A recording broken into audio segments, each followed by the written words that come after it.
recording. So that means that you guys, we are also live. Sorry, excuse me. Which means your phone should be zipped up. Your closing tab or your distracting tab should be some type of closed, so that I know that you are listening to what we got going on here. So let me just do this real quick and do this. All right, perfect. So you should be able, my camera's on as well as the dot cam behind me. Here is my version of the 7 circles for the entry task. The reason that it is specifically 7 circles is that in anatomy, if you're going for accurate human proportions, each character is 7 heads tall, right? So we have our 1 head, which is our actual head up here. Heads 2 and 3 kind of make up about the torso or so. So if we look at that rib cage shape, that where it goes up and up, kind of like this, we got some ribs. That's going to take up heads number 2 and number 3, which leaves head 4 to kind of contain the pelvic sort of shape, the underpants from last week, and heads 5 through 7 are going to contain the legs. And that's going to give us, my guy's a little bit wider than normal. And I made mine a little too low. But this breakdown of 7 is going to give you accurate perspective and proportion when you are designing your characters. So if we look at this guy right here, we have my first head being the actual head number 1. And then my chest is going to start, if we use the improved stick figure model, my chest is going to start, my shoulders, are going to be at line 2, head number 2. Okay, that's going to extend down to about line 4, where my hips are, like this, which the rest of my legs continue out through head number 7. So if we have this, and then we imagine some arms, that's taking up, this character is taking up 7 heads worth. And you can see, since this has a different head shape, this has a different diameter on each of the heads here, this character is going to look a little different from this character based on their proportions. Now let's look at this guy. We have quite a bit more of a squashed sort of situation.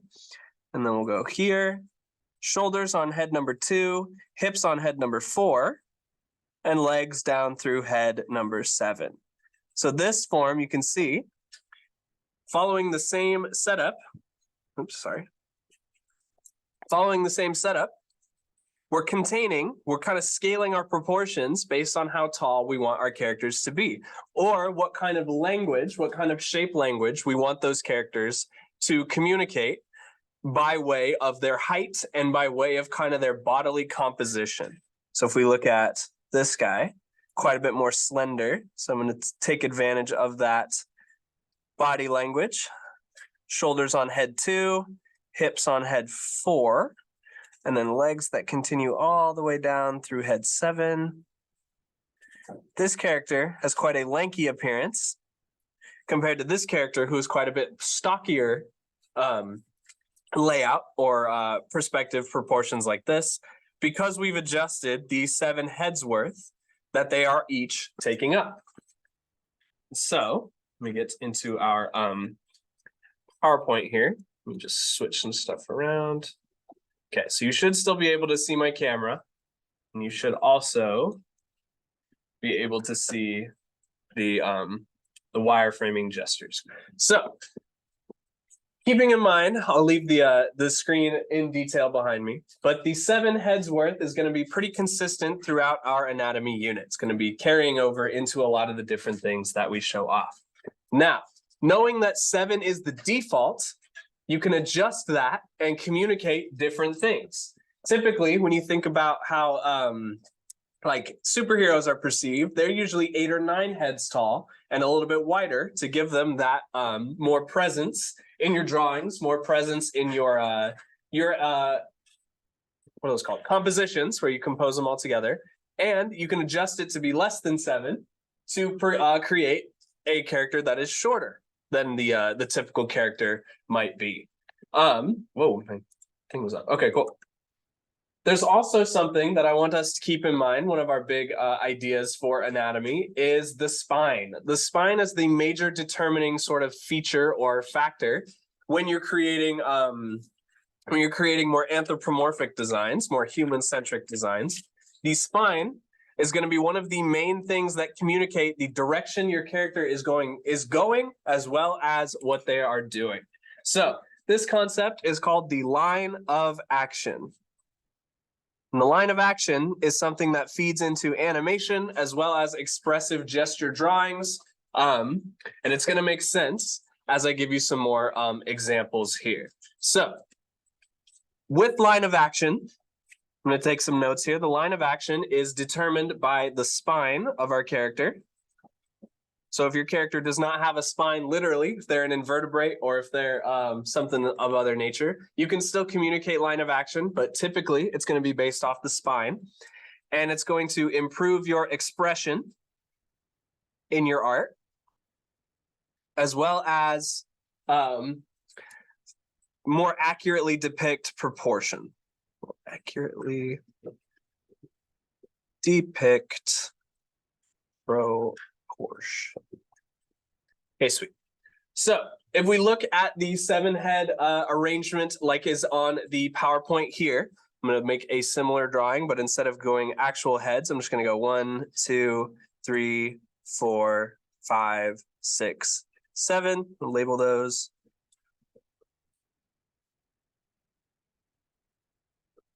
My head is going to be always taking up portion number 1. And the spine moves, the line of action for humans specifically, moves in sort of a wave pattern. The spine doesn't extend all the way down to the heels, but it does connect to the hips to create that kind of load-bearing thing, right? The spine moves in a direction kind of like this. It goes out to the right, kind of curves back in a little bit to the left, and then finishes off through the feet, which is the calves, right about here. So it moves to the right first, then to the left, when our character is looking this direction, when our character is facing left. So we have a head right here, left looking. Okay, moves to the right first, the opposite direction, or the opposite the way our character is looking. And then it comes back in the direction they are looking and finishes out in a very gentle wave that has 1, 2 major kind of bumps, major pits, major valleys. So if our character is looking to the right, for example, I'll do this over here. If our character is looking to the right, our spine is going to move first to the left. It's going to move away the direction the character is looking. Going to gently come back in. That's a little bit more than gently, but bear with it. So left first, then right, and then it's going to fill out just like this through the feet. So keeping this in mind, our character in this example, which you should still be able to see on my camera, let me know if you can't. This character is looking to the left. So I'm going to draw a little arrow to indicate that they're looking left. I'm also going to put an eye, a little mouth, a little nose, so that we know that that's the direction our guy is looking. So we're going to go opposite the current direction. Because remember, the shoulders are going to connect right about here at that second head. So you want that first little line of action, that first little spine of action, to kind of gently move the opposite direction so that it connects with the main torso right here. So if the main torso is taken up 2 and 3, this is going to be a crazy looking diagram, so just bear with it. The main torso is taking up this space, torso. That is where kind of the container that the rest of our spine is going to move through, our line of action. It's going to curve through about the middle of that, like this, and then gently continue all the way down to line 7, where it's going to connect with the feet. So something like this. This is just kind of something that you have to practice the feeling of, where it goes out, in, and then very gently makes its way down like this. So you go out, in, gentle. Let's go the other way. Out, in, gentle. Right? You can more vary the results, keeping in mind the general theme that the way that a language or a character is shaped is going to influence how they appear in your story. So if you have a more hunched over character, you're going to go out more dramatically, in more dramatically, and then gently down through the rest of the feet. We have our head here, our torso situation here, and then our legs through here, right? Or you can go even taller if you think about the Kaminoans from Star Wars, the clone guys, their heads are significantly higher than the relationship of 7. So they're going to have a much gentler curve out, curve back in, and then down to the feet here. Actually, it's going to have a little bit like that. So there's their head, here's their torso section, and then this is all leg, or we have a longer neck. Hold on, I'm running out of paper.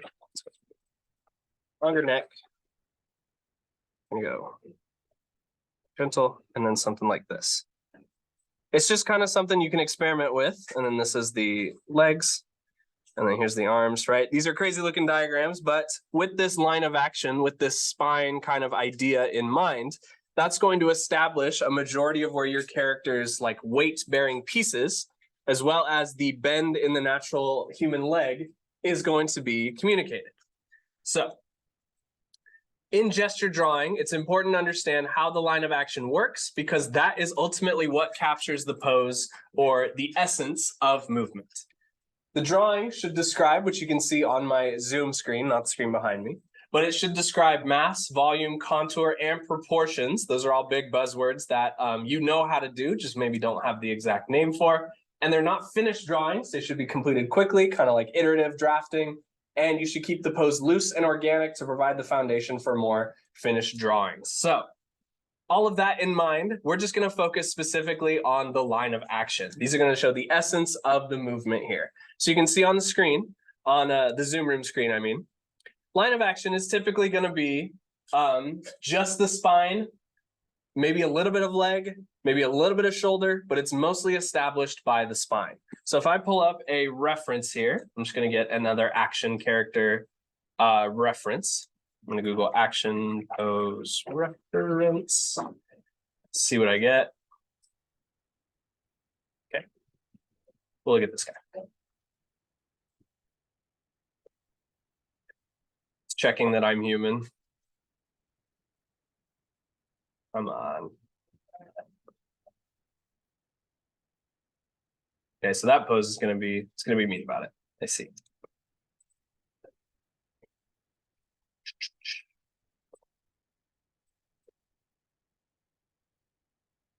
Look at this character right here.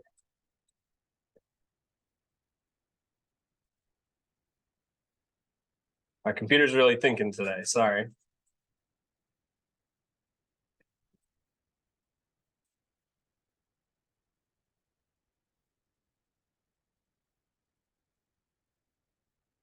So once this decides to load, we can analyze the line of action through here.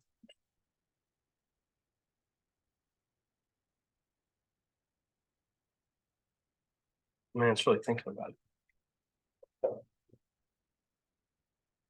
Okay, here we go. That one's taking too long. So we're gonna look at this one specifically because this is quite a dramatic pose that we're working with here. The first thing I want you guys to look for when you're referencing is find where the head is going to connect to the spine, right? The neck right through here. Can you guys see this curve as the spine moves from the head down to the hips? That's your line of action right there, or that's one line of action at least. There's also a line moving through the legs that is pretty dramatic. The line of action does not always have to be related to the spine. It's just most of the time going to be connected to the spine. So if we're looking at this reference, for example, I'm going to start with the basics with line of action so that I can establish the rest of my kind of main body parts, main sections of the body that I want to grow, or that I want to draw, excuse me, through this process. So I'm going to look for the head first, just generally kind of go for that ellipse oval shape. I like to also do a little bit of like a nose bridge and eye line cross. And then I'm just looking at my reference, just kind of training my eye to follow my wrist. It's going to kind of go in this Nike swoosh, Nike check mark kind of motion so that I can see, translate that to my page like this. You can notice too that the reason I draw the eye and nose cross is that that's going to also influence how I know where to start my line of action. So I'm going to follow my eye nose cross like this. I'm going to just kind of sketch out that line of action as best I can, doing a little something like this. It's not going to be perfect because this is supposed to be fast, right?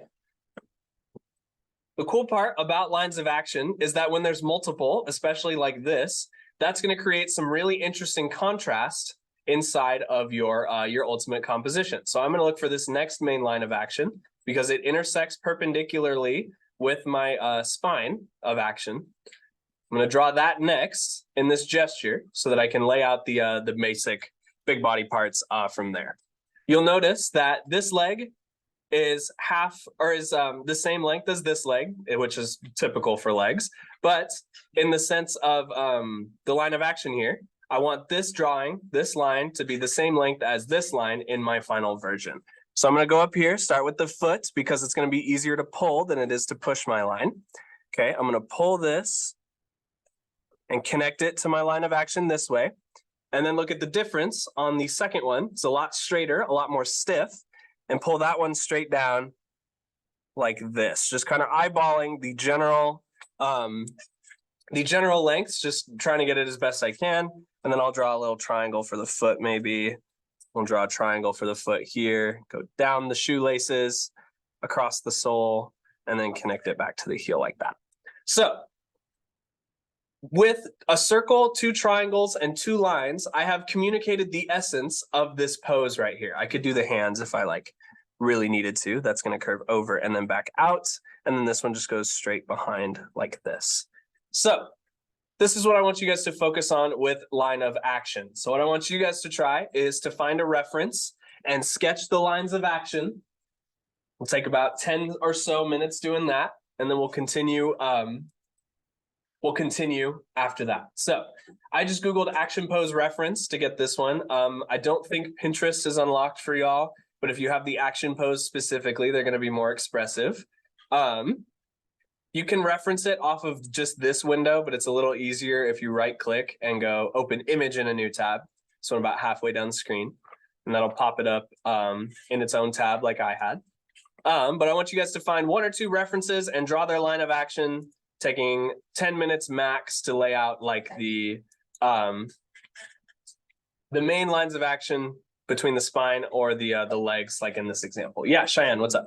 But same thing as the warm-up circle. Because you're looking for a reference, you want this one specifically looking at the lines compared to the circles. We'll get to the circles after the line one. So just focus on where you see these lines happening in your references. Does that make more sense? Yes. Okay, cool. All right, so 10 minutes max on that. Find 1 or 2 references and draw out the line of action with the head, the spine, and legs if they are present. If you need a little bit more example, we'll look at this guy. This is a different pose. There's 3 different options that we can work with here. I'm gonna create a new page. You want to sit tight for just a second. You can begin if you want, but I'll do one more example here. I'm going to start with my head on this pose right here. Right here, the spine of action and the continuing line of action through the leg are pretty similar. That is okay. So if we look at the head right here, I'm just going to do another ellipse, another oval situation, and kind of generally lay out where the eye and nose are. This line of action, I'm going to start with the spine, moves towards the right and then all the way down through the leg. That's also an okay direction for these lines to move. So it's going to go kind of straight through the body like this. And then that line continues down the leg, which we can infer the rest of the pose from if we draw out some boxes for torsos, arms and stuff like this. So lines they don't have to be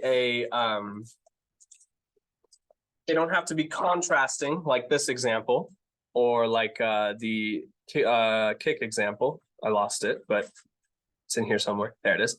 They don't have to contrast like mine. They can work with one another. Once I find the other reference I was just working with. There we go.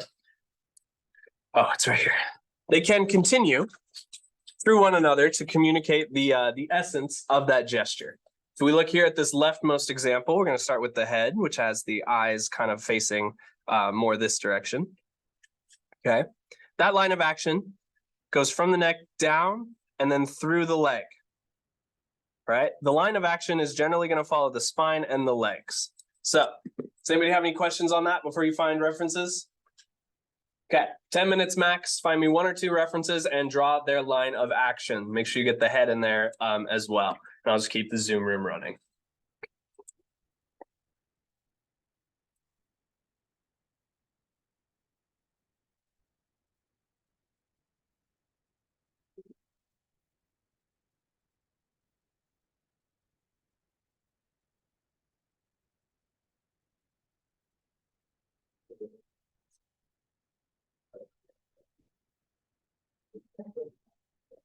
See how that line is.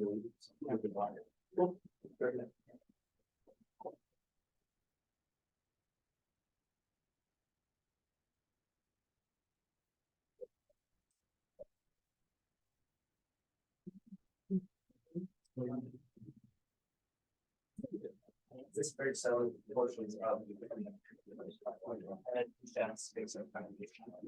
hips support this. There should be. Oh, it's whatever side your head is. That's the bottom. Yes. Chest kind of like important in case of like 2.5 is like this.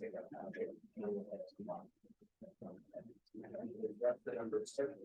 They communicated it.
Of course, I was muted, so none of that was recorded. For a third time, to recap for the video, we are adding form and more weight to the lines of action that we've created here. So we've got lines of action. You guys have a good variety based on the different references that you found. The next thing is to start thinking about that 7-head breakdown and how you can add the main chunks of the body, of whatever body you're trying to design, how you can add that to your line of action. So if we look at my example right here, let's go just to the right side. You can do this on yours, it's optional, but I just want to show you how this breaks down. If we have our 7 heads, I'm just kind of trying to draw the same size head between the 2 of these.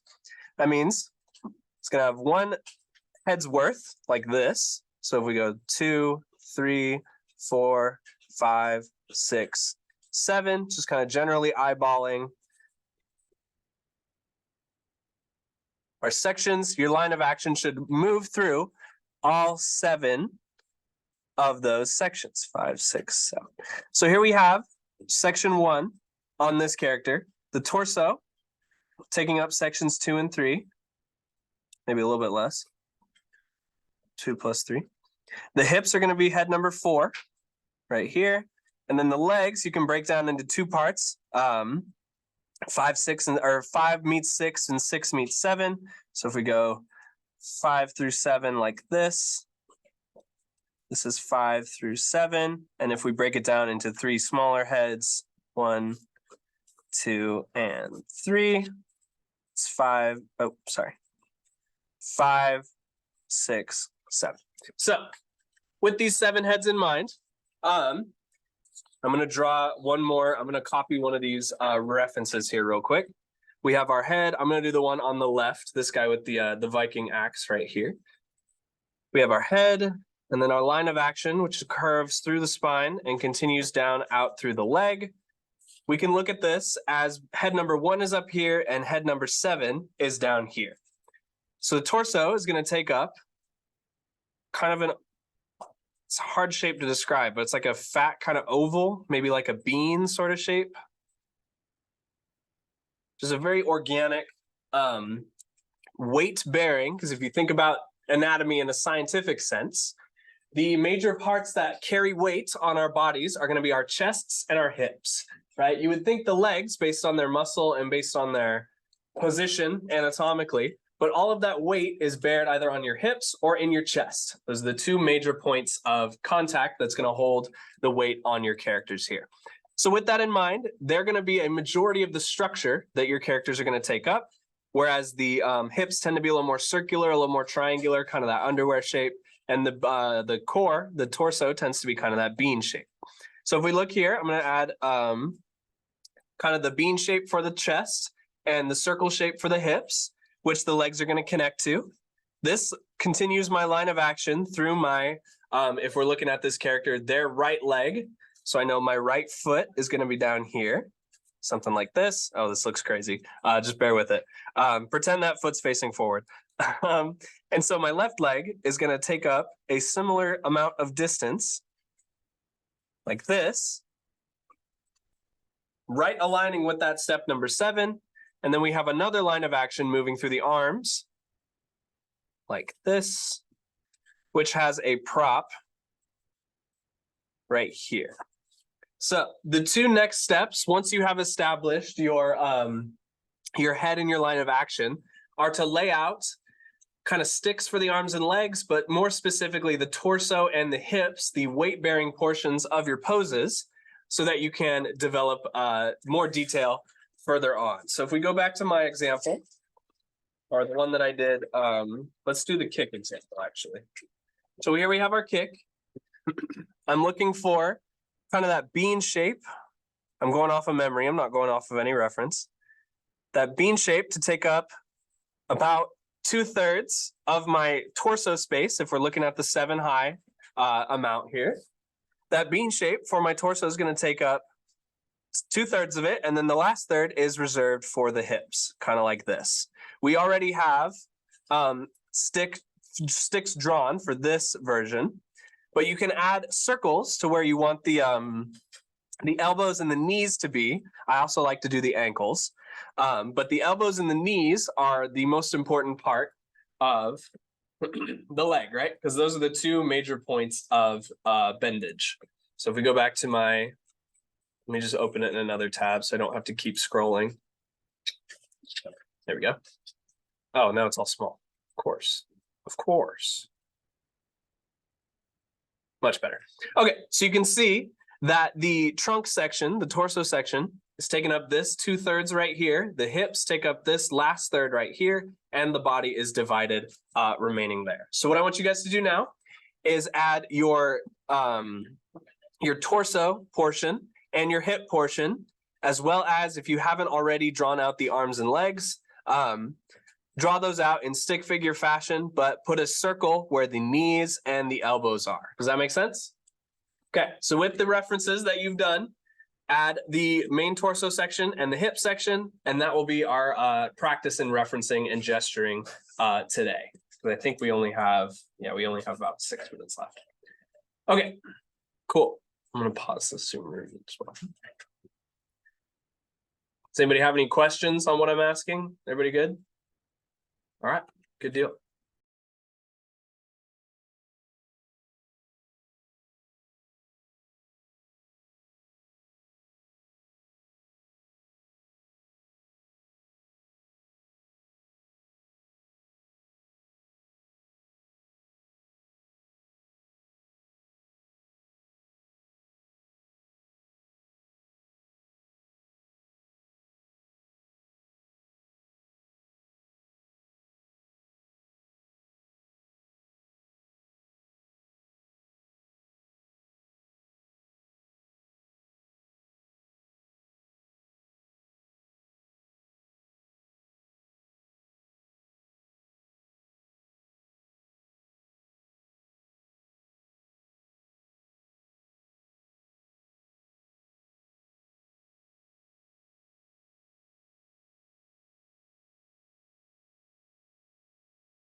In the Zoom room here, I've added some brief annotations. You can kind of see the breakdown of what I'm looking for when I'm referencing, as well as some steps that I take first to establish a pose. Again, that's on my Zoom screen share and not the one behind me. But you start with your line of action, then you do your torsos and your hips, your main trunk and your leg trunk, so to speak. And then I do the arms and legs with circles for the major joints. I like to, you're good, no worries. I like to do the feet personally, but those are optional, just so you can tell. And this should be retained in the recording. I'm about to find out, which I will post in our agenda for today.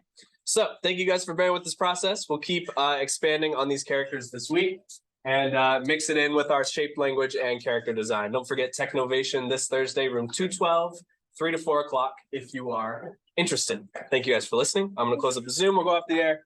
Have a good rest of your day. I'll see you on tomorrow. Yeah, tomorrow. Okay. All right. Wait for the bell, though, please.